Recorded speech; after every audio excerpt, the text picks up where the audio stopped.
شب معراج وہ فضیلت اور بابرکت رات ہے جس رات دو جہاں کے بنانے والوں نے اپنے محبوب کریم کو رات کے ایک پہر میں اپنے پاس بلا کر اپنا دیدار کروایا۔ اس رات وہ راز اور نیاز کی باتیں ہوئیں جو اس جہانوں کو بنانے والے رب کریم اور دو جہانوں کے راج دلارے نبی کریم صلی اللہ علیہ وآلہ وسلم کے مابین ہوئیں۔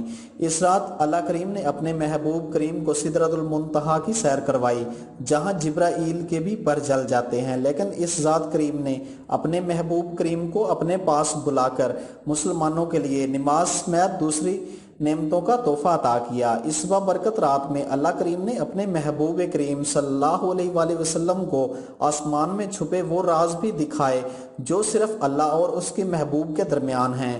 بیت المقدس میں انبیاء کی جماعت امامت کروا کر یہ بتا دیا کہ اس جہاں کے بنانے والوں نے اس دنیا کو اپنے محبوب محمد صلی اللہ علیہ وآلہ وسلم کے واسطے پیدا کیا۔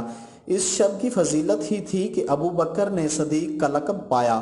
مسلمانوں کے لیے شب معراج کی اہمیت و فضیلت بہت زیادہ ہے۔